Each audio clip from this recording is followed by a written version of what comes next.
नमस्कार मित्रों, स्वागत है आपका हिमालनी टीवी यूट्यूब चैनल में। मैं हूं सच्चिदानंद मिश्र।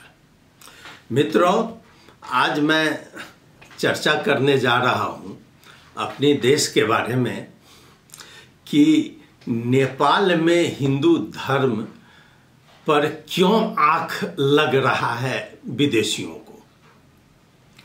मेरा कहना आप समझ गए होंगे। हाल ही में जो अमेरिका की वक्र दृष्टि नेपाल पर और खास करके नेपाल के हिंदुओं पर लगी है, और वहाँ से एक रिपोर्ट जो पेश किया गया है, मैं उससे जुड़ी हुई कुछ बातें करना चाहता हूँ। नेपाल के हिंदू अपने क्षेत्र में हिंदू धर्म का जो सनातन नियम है उसके अंदर अपना रह रहे हैं, लेकिन आजकल अमेरिका के एक संस्था कहिए, वहाँ का सरकारी रिपोर्ट ही है, उसके अनुसार नेपाल में भारत के पार्टी जो मुख्य पार्टी है भारतीय जनता पार्टी, कहा गया है कि उसके द्वारा उकसाया जा रहा है नेपाल के संस्था को। मैं आपको बता दूं, आज हमारा हिमालनी का आवरण पृष्ठ और आवरण कवर जो है उसी पर आधारित है। हिंदू धर्म पर जो प्रहार हो रहा है उस संबंध में, और खास करके जो अमेरिकन प्रहार है, जो अमेरिका बौखला गया है।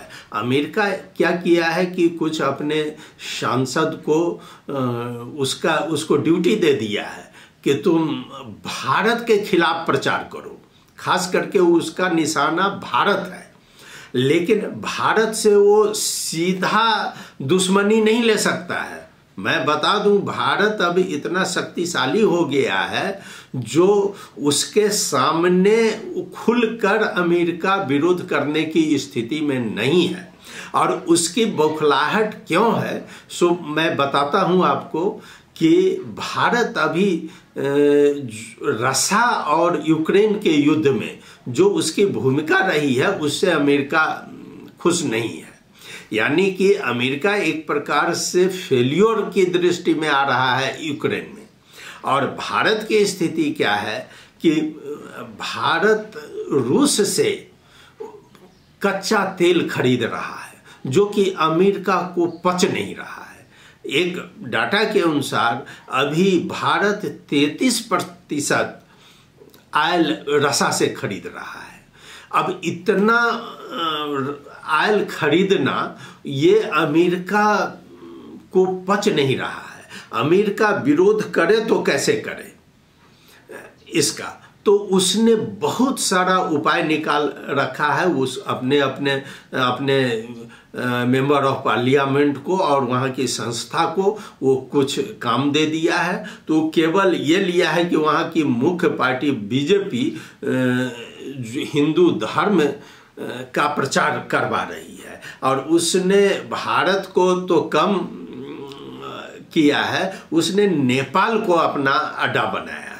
नेपाल में हिंदू धर्म का क्या हो रहा है, कैसे प्रचार हो रहा है, तो वो भारतीय जनता पार्टी पर आरोप लगाया है कि ये नेपाल की संस्था को और हिंदू धर्म वाली संस्था को, खास करके राष्ट्रीय प्रजातंत्र पार्टी को, वहाँ की मुख्य सरकार और वहाँ की पार्टी मदद कर रही है और यहाँ के हिंदू धर्म को आगे बढ़ाने का काम कर रही है। मैं बता दूं, मैं कुछ पंक्ति आपको पढ़कर सुनाता हूं जो हमारा आवरण पृष्ठ में इस बार रखा गया है, हिमालनी के आवरण पृष्ठ में, और ये डॉक्टर श्वेता दीप्ति का लिखा हुआ है। मैं उसकी कुछ पंक्ति आपके समक्ष रख रहा हूं, आप देखें इसको।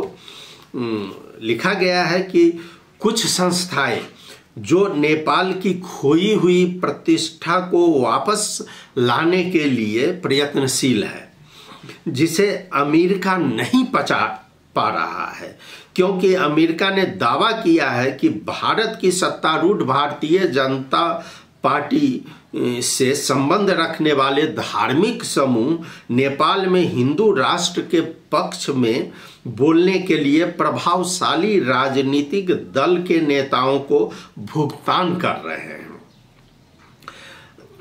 अमेरिकी विदेश मंत्री एंथनी जे विल्कन द्वारा जारी अंतर्राष्ट्रीय धार्मिक स्वतंत्रता रिपोर्ट में नागरिक समाज के नेताओं का हवाला देते हुए दावा किया गया है कि नेपाली नेताओं को हिंदू राष्ट्र के पक्ष में बोलने के लिए भारतीय पार्टी भुगतान कर रहा है।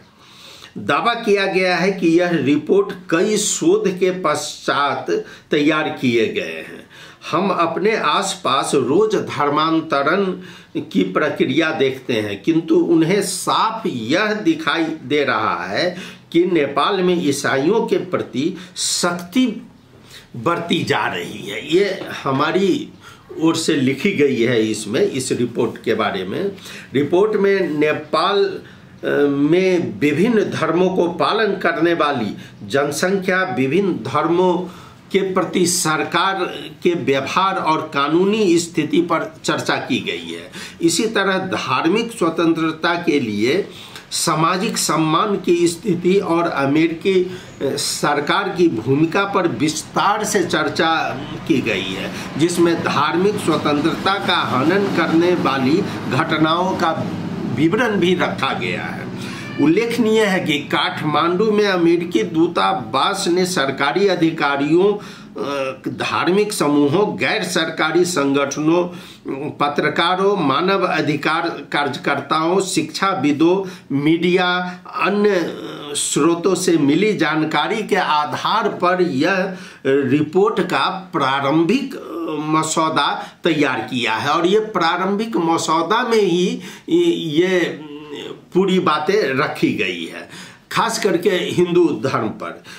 वहीं इसके जवाब में नेपाल में तिब्बती बौद्ध नेताओं ने कहा है कि हाल के वर्षों में हमारे लिए धार्मिक गतिविधियों को करना आसान हो गया है, लेकिन ईसाइयों के लिए यह मुश्किल होता जा रहा है। रिपोर्ट में नेपाल में धार्मिक स्वतंत्रता की स्थिति पर चर्चा करते हुए यह उल्लेख किया गया है कि तिब्बती बौद्ध गैर राजनीतिक कार्यक्रम के लिए स्वतंत्र हैं, लेकिन ईसाइयों पर जबरन धर्म परिवर्तन के नाम पर कानूनों के अत्यधिक उपयोग का उल्लेख किया गया है। इस विषय पर ईसाई समुदाय के नेताओं ने ईसाई धर्म के खिलाफ नेपाल में फैली भावनाओं को लेकर गंभीर चिंता जताई है। अब आप देखिए, जो ये ईसाई का दिन पर दिन यहाँ पर बढ़ रहा है, ईसाइयों की वृद्धि हो रही है, लेकिन ये आरोप लगाते हैं हिंदू धर्मावलंबियों पर। इस बीच भारत सरकार ने अमेरिकी सरकार की रिपोर्ट पर असंतोष जताया है। रिपोर्ट में इस बात का जिक्र है कि भारत में धार्मिक अल्पसंख्यक समुदायों को सरकारी एजेंसियों खुद प्रताड़ित कर रही है। भारतीय विदेश मंत्रालय के प्रवक्ता अरिंदम बागची ने धार्मिक स्वतंत्रता पर रिपोर्ट को पक्षपातपूर्ण करार दिया है। बागची ने कहा है, इस तरह की रिपोर्ट भ्रामक सूचना और गलतफहमी पर आधारित है। अब आपको हम बता दें कि ये रिपोर्ट में दिया गया है कि ईसाई धर्मावलंबियों को यहाँ मुश्किल हो रहा है। हाँ, हिंदू धर्म वाले अपना प्रचार तो कर रहे हैं, उसके लिए वो करना जायज भी है। चूंकि नेपाल में मैं बता दूं कि ईसाइयों पर कहीं भी गलत व्यवहार नहीं किया जा रहा है। मैं इसका छोटा सा एग्जाम्पल दूंगा। मोहतरी जिला का मेरे ही गांव है और उसके पिपरा के बगल में जो गांव है, उस गांव में हम लोगों को पता नहीं चला था, लेकिन लगभग 20 घर परिवार को 2 साल पहले ही इन लोगों ने इस तरह प्रचार किया, इस तरह प्रलोभन में फंसाया कि 20 परिवार रातों रात ईसाई धर्म में परिवर्तन हो गए। और ये सभी ईसाई का जो प्रचार करने का तरीका है उसके तहत अब पूरा झूठा प्रचार कर करके इन लोगों को किया गया। बाद में जब हम लोगों को पता चला तब उस परिवारों ने कहा कि वास्तव में हम लोगों को ईसाई वालों आकर बहुत प्रलोभन दिए और इस तरह हम लोग के साथ चर्चा किए कि हम उनसे प्रभावित होकर हम अपने को ईसाई धर्म में परिवर्तन किए हैं। तब हम लोगों ने शुरू किया कि यहाँ पर विश्व हिंदी परिषद है, जितेंद्र सिंह है उसमें, उन लोगों ने बहुत प्रयास किया। हम लोगों ने कहा जो नहीं, जब ये परिवर्तन हो गया तो अब हम लोग इसको कुछ नहीं करेंगे, जबरदस्ती हम अपने धर्म के प्रति नहीं आएंगे। लेकिन हम लोगों ने हिंदू धर्म के बारे में उनको समझाना शुरू किया। इस पर हमारे रामभूषण बाबा हैं जनकपुर के, उन्होंने बहुत अच्छा काम किया है और उन्होंने समझाया कि देखो तुम्हारा धर्म ये है, तुम भटक गए हो। और इस पर जब हमने उसको पूरी तरह समझा दिया और वो समझ गए, तब वो आकर पिछले महीनों 2-3 महीना हुआ है कि ये सभी परिवार ने अपनी गलती मानी और गलती मानकर उन्होंने कहा कि जो नहीं, हमारा धर्म हिंदू है, हम गलत तरीका से भटक गए थे और अब हम पुनः हिंदू में शामिल होंगे।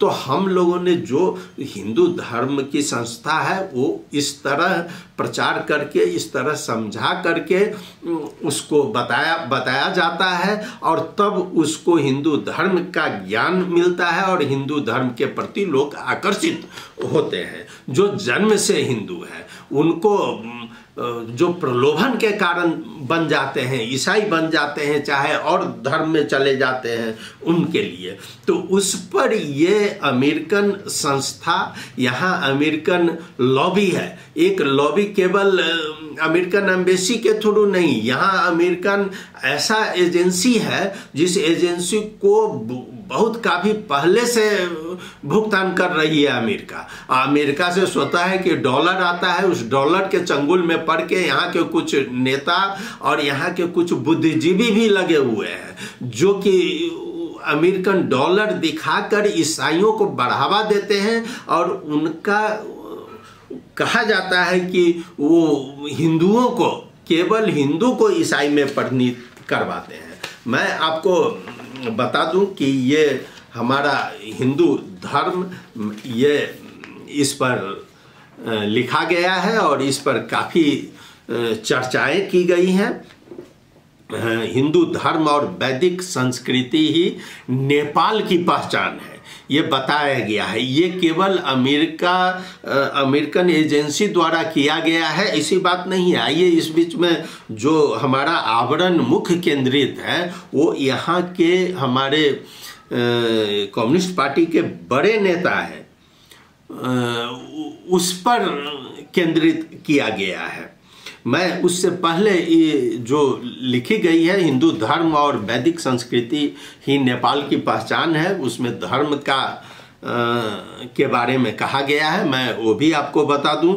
हिंदू धर्म इसलिए भी अन्य मजहब से अलग है क्योंकि यह विश्व कल्याण की बातें करता है, भाईचारे की बातें करता है।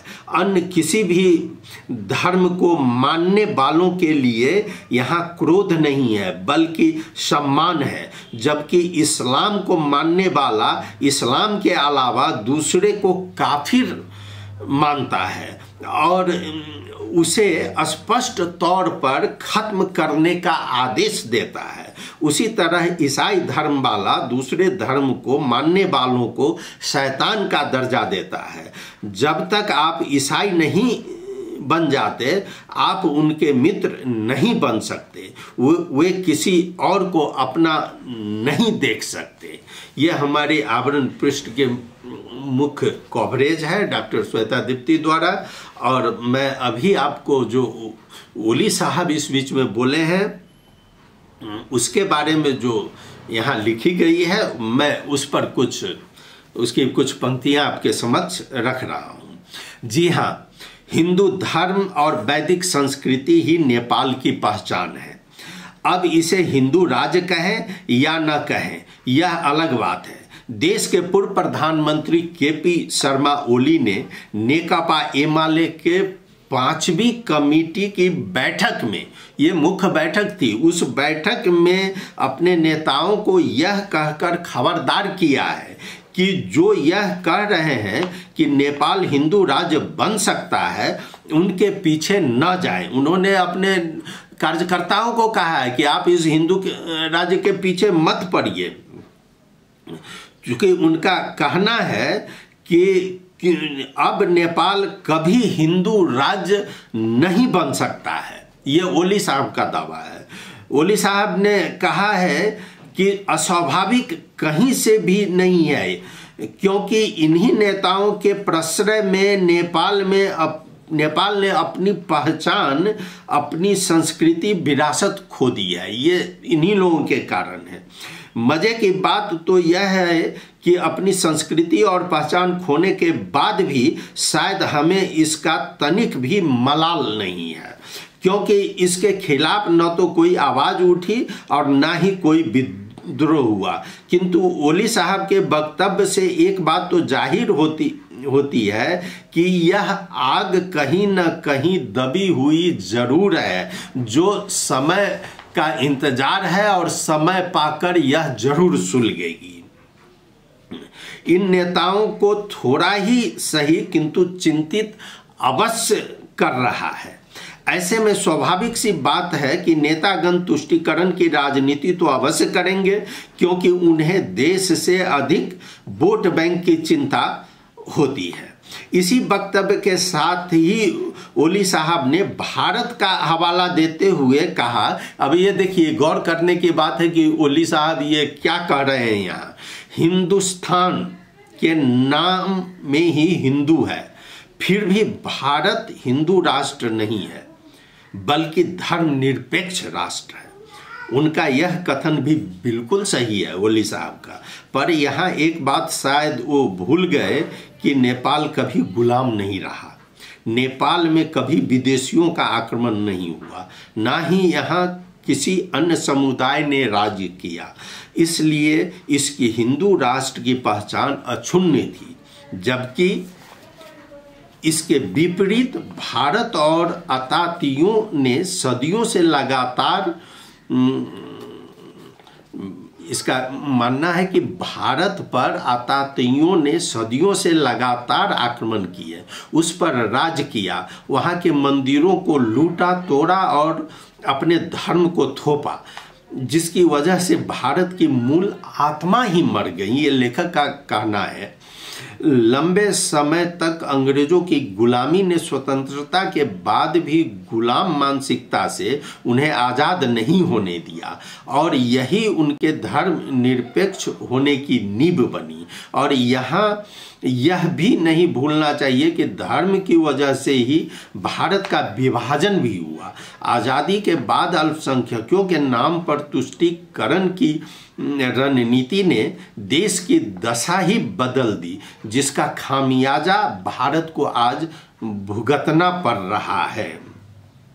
मित्रों, अब यहाँ हम थोड़ा जानने की कोशिश करते हैं कि हम सभी जानते हैं देश को कोई भी हो उसकी एक संस्कृति पहचान होती है, और वह उसी से पहचाना जाता है। केवल भूगोल और भौतिक वस्तुएं ही देश की परिचायक नहीं होती है, बल्कि वहाँ की संस्कृति, परंपरा, धर्म और रीति रिवाज उसकी पहचान होती है। किसी भी देश का निर्माण सांस्कृतिक नींव के आधार पर होता है। धार्मिक और सांस्कृतिक विरासत राष्ट्रवाद, देशभक्ति का आधार बनता है। विश्व में ऐसा कोई देश नहीं है जिसका सांस्कृतिक आधार नहीं हो। यदि कोई देश अपना सांस्कृतिक आधार खो देता है तो उस देश का पहचान और राष्ट्रीयता भी स्वतः समाप्त हो जाती है। एक मजबूत सांस्कृतिक आधार ही समृद्धि का सूचक बनता है। नेपाल हमेशा से वैदिक सनातन हिंदू धर्म का केंद्र रहा है। महान संतों, तपस्वियों, देवी देवताओं और संतों का जन्म स्थान, निवास नेपाल रहा है। हिंदू धर्म का समागम स्थल नेपाल ही है, जो कभी धर्मनिरपेक्ष नहीं रहा। मैं बता दूं कि यह सर्वविदित है कि 62-63 के आंदोलन में किसी में धर्मनिरपेक्ष की मांग नहीं हुई थी नेपाल में। आज अचानक उस समय रातों रात नेपाल को धर्मनिरपेक्ष घोषित कर दिया गया। ये किसी को पता नहीं था। जब आंदोलन हुआ, आंदोलन में समझौता हुई, समझौता के बाद एक ही बार देखा जाता है तो इसको धर्मनिरपेक्ष कर दिया गया। यहाँ तक कि जब पूर्व प्रधानमंत्री सुशील कोइराला जी से पूछा गया तो उन्होंने भी कहा कि यो मलाई था छैन। तो अब यहाँ के प्रधानमंत्री को भी वो बाद में आकर मुकर गए, उन्होंने भी कह दिया कि हमको ये पता ही नहीं था कि नेपाल कैसे धर्म निरपेक्ष हो गया, जबकि नेपाल शुरू से हिंदू राष्ट्र था। तो स्वाभाविक है कि नेपाल के हिंदू को, जहाँ की सबसे अधिक आबादी हिंदू है, उनको अभी भी ये बात लग रहा है कि भाई हम रातों रात कैसे, हम तो आज़ादी के लिए चुनाव लड़े थे, हम हिंदू धर्म बदलने के लिए हमारा आंदोलन नहीं हुआ था। लेकिन नेताओं ने किसके प्रभाव से, निस्संदेह यह बाहरी शक्तियों का एक ऐसा प्रभाव हुआ कि जब समझौता होने लगा तो उनके डॉलर का जो है वो इस पर हावी हो गया और उसके कारण ये इतना परिवर्तन हुआ। अब मैं आपको एक चीज़ बता दूं कि हमारा हिंदू धर्म के बारे में जो हमारा इसी आवरण पृष्ठ में कहा गया है कि हमारे ग्रंथों में कहा गया है, मातृदेवो भव, पितृदेवो भव, आचार्य देवो भव, अतिथि देवो भव, जननी जन्मभूमिश्च स्वर्गादपि गरीयसी, अहिंसा परमो धर्म, धर्म हिंसा तथैव च, सर्वे भवन्तु सुखिनः, सर्वे सन्तु निरामया, सर्वे भद्राणि पश्यन्तु, मा कश्चित् दुख भाग भवेत्। ओम शांति शांति शांति। तो आप देख रहे हैं जैसा कि वैदिक शास्त्र ऐसे सिद्धांतों की शिक्षा देकर लोगों को अच्छा, बुद्धिमान और परोपकारी बनने के लिए प्रेरित करते हैं।